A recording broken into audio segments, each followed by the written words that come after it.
Hello everyone, आज मैं आपको वो 4 एक्सरसाइजेस बताऊंगी जो आपके घुटनों के दर्द के लिए सबसे ज़्यादा फ़ायदेमंद है।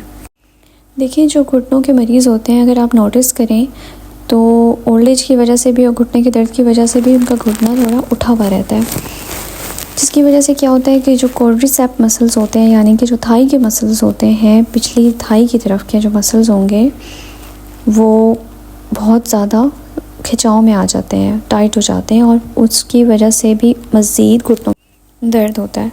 तो आपने क्या करना है, एक तकिया ले लें, उसको घुटने के नीचे रख लें और टांग को आपने सीधा करना है, पाँव को अपनी तरफ करना है और ऊपर ले जाके आपने रोकना है, होल्ड करना है 5 सेकंड्स के लिए। 1 2 3 4 5, फिर नीचे ले आए, फिर ऊपर करें। यह आपने 15 से 20 दफ़ा करना है, दिन में 2 दफ़ा। ये नेक्स्ट एक्सरसाइज की तरफ चलते हैं। आपने क्या करना है, अपने घुटने के नीचे कोई भी टॉवल रोल करके रख लें, यानी कि तौलिया रोल करके रख लें और नीचे की तरफ पाँव को दबाएं। इसमें आपका पाँव भी सीधा रहना चाहिए और टांग सीधी रहनी चाहिए, घुटना भी सीधा रहना चाहिए। ये भी आपने 15 से 20 दफ़ा करना है।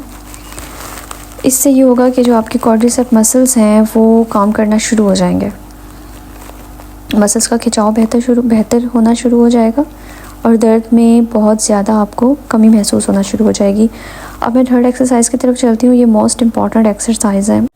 मोस्ट इम्पॉर्टेंट इसलिए क्योंकि ज़्यादातर जो घुटनों का दर्द होता है वो ये होता है कि जो थाई के मसल्स होते हैं, बाहर की तरफ के जो मसल्स हैं जिनको एबडक्टर्स कहते हैं मेडिकल टर्म में, वो कमज़ोर हो जाते हैं। जब वो कमज़ोर हो जाते हैं तो घुटनों के ऊपर ज़्यादा बोझ पड़ता है तो घुटनों में मज़ीद दर्द होता है। इस एक्सरसाइज से जो घुटनों का दर्द है वो बेहतर होगा और जो मसल्स हैं ना, जो उनका खिंचाव है वो बेहतर होगा। वो खिंचाव बेहतर होगा मसल्स का, तो जाहिर सी बात है घुटनों पे बोझ कम पड़ेगा और घुटनों का दर्द बेहतर होगा। आपने क्या करना है कि दूसरी टांग को मोड़ लें, फोल्ड कर लें ऊपर की तरफ ना। उससे अगर से नहीं किया हुआ अगर आप कर लेंगे तो ये होगा कि पेल्विस ऊपर की तरफ नहीं उठेगा और कमर पे बोझ नहीं आएगा। और इस तरह से आपने एक टांग को सीधा बाहर लेके जाना है और फिर अंदर लेके आना है। यही 15 से 20 दफ़ा करना है। और अगर आप चाहते हैं कि आपके मसल्स में साथ पावर भी आ जाए, यानी कि जो थाई के मसल्स बाहर की तरफ हैं, जो एबडक्टर्स जिनको हम कहते हैं, उनमें पावर भी अगर आप चाहते हैं तो आपने क्या करना है कि इसको रेजिस्टेंस बैंड को ले लेना है, मार्केट से मिल जाएगा। इसको पाँव पे लगा के तो आपने सेम वही एक्सरसाइज करनी है जो मैं आपको पीछे बताया था, लेकिन इसमें दोनों टांगें स्ट्रेट करके करनी है। और ये आप लेट के भी कर सकते हैं। ये खड़े होकर पिक्चर में बताया जा रहा है, आप लेट के भी कर सकते हैं। इसी तरह टांग बाहर लेके जाएँ, बाहर ले जाके होल्ड करके रखें और फिर अंदर ले आए। ये लास्ट एक्सरसाइज है और ये पहले वाली जितनी एक्सरसाइजेस थी वो स्ट्रेंथ बढ़ाने के लिए थी, स्ट्रेंथ के लिए थी, पेन के लिए थी, और ये है स्ट्रेचिंग के लिए प्लस पेन के लिए भी। अब क्या होता है कि जो घुटनों के दर्द की वजह से जो कॉर्ड्स होते हैं, हैमस्ट्रिंग्स होते हैं, काफ मसल्स होते हैं, यानी कि पिंडलियाँ होती हैं, जो थाई के मसल्स होते हैं, इनमें खिंचाव आ जाता है।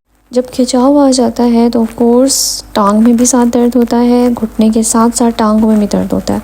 ये एक्सरसाइज क्या करनी है, आपने इस तरह से एक टांग को ऊपर अपने सीने की तरफ लेके जाना है और हाथ को आपने थाई की पिछली साइड पे रखना है, घुटने के नीचे यानी कि, और अपनी टांग को सीधा करना है। वहाँ तक सीधा करना है जहाँ तक आप कर सकते हैं, जहाँ दर्द महसूस हो वहाँ रोक दें और होल्ड करके रखना है। 1 2 3 4 5, फिर नीचे ले आए, फिर ऊपर लेके जाएँ, 1 2 3 4 5, होल्ड, फिर नीचे लेके आएँ। इस एक्सरसाइज से आहिस्ता आहिस्ता जो आपके मसल्स के जो खिंचाव है वो भी बेहतर होगा, टांग का दर्द बेहतर होगा और घुटने का दर्द भी साथ साथ बेहतर होगा। तो सिर्फ घुटने की दर्द की बात नहीं होती, मसल्स के खिंचाव की बात भी होती है। मसल्स के खिंचाव की वजह से घुटने के ऊपर ज़्यादा बोझ पड़ता है। जब मसल्स का खिंचाव बेहतर होगा तो घुटने का दर्द भी बेहतर हो जाएगा। और ये सब एक्सरसाइजेस इसी ही सीक्वेंस में करनी है।